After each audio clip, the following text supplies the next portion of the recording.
Good morning बच्चों। मैं Sanjay sir, आपका हिंदी विषय का अध्यापक। आज हम कक्षा 9वीं में लिखित सवैये और यह सवैये रस खान जी द्वारा रचित हैं। इनको पढ़ेंगे, समझेंगे और अपनी नोटबुक में लिखेंगे।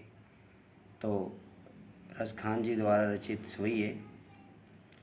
तो पहला सवैया है, मानुष हो तो वही रसखानी, बसों ब्रज गोकुल गाँव के ग्वारन।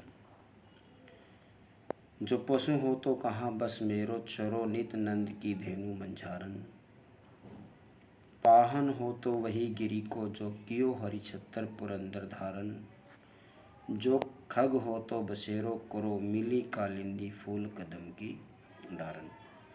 सबसे पहले हम इस सवैये की प्रसंग सहित व्याख्या करेंगे और उसके लिए हमने सबसे पहले प्रसंग लिखना होता है। और प्रसंग किस प्रकार लिखना है वो ऐसे है। प्रस्तुत सवैया हमारी पाठ्य पुस्तक क्षितिज में संकलित पाठ सवैये से लिया गया है, जिसके रचयिता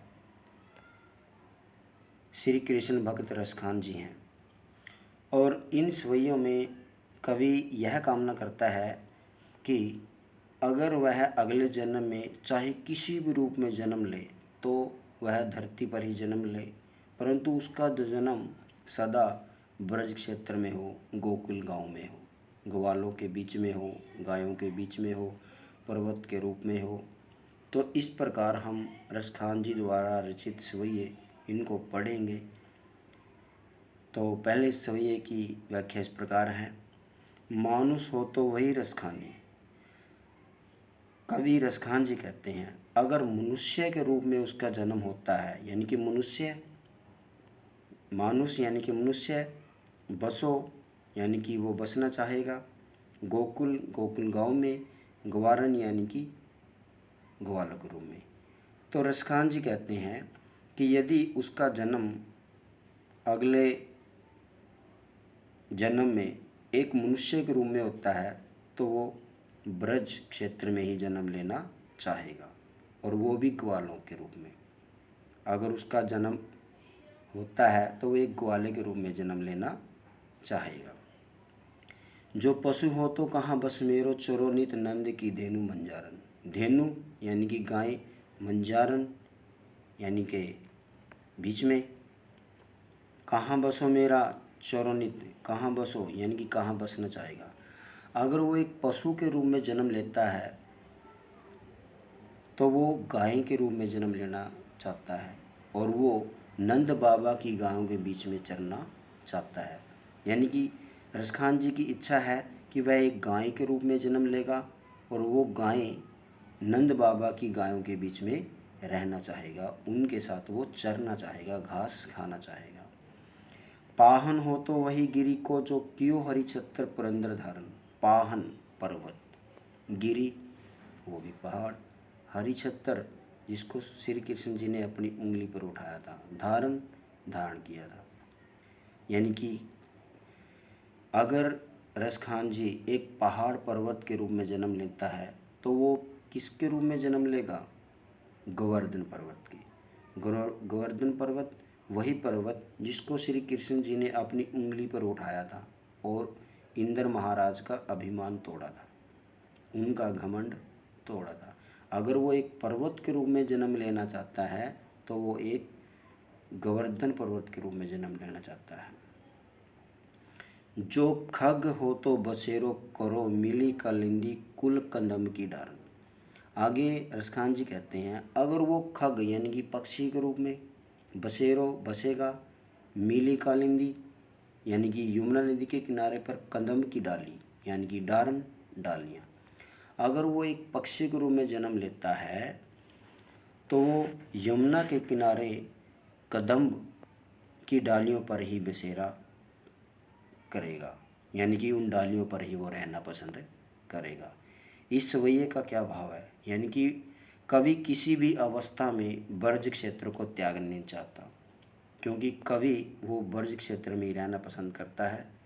अगर वो किसी भी रूप में जन्म लेगा तो वो ब्रज की ही जन्मभूमि पर जन्म लेगा, यानी कि ब्रज की धरती पर ही वो जन्म लेगा। दूसरा सवैया है,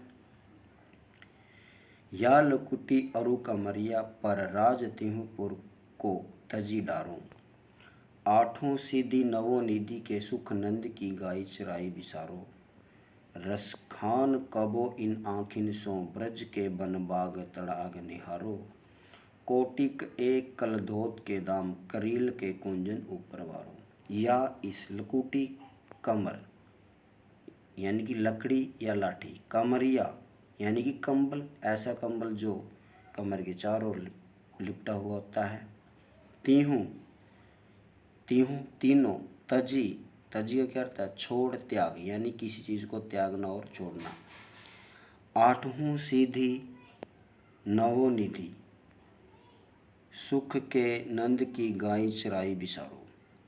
आठों सीधी वो कौन कौन सी हैं, आठों सीधी कौन कौन सी हैं, अणिमा, महिमा, गरिमा, लघिमा, प्रापति, प्राकम्य, इसितव और वसितव नामक 8 अलौकिक शक्तियाँ हैं, जिनका वर्णन रसखान ने अपने सवैयों में किया है। उसी प्रकार नवोनिधि, नवोनिधि को कौन कौन सी हैं, सबसे पहले पद्म, महापद्म, शंख, मकर, कच्छप, मुकुंद, कुंद, नील और खरब नामक कुबेर की 9 नीतियाँ हैं, जिनका वर्णन रसखान ने अपने सवैये में किया है।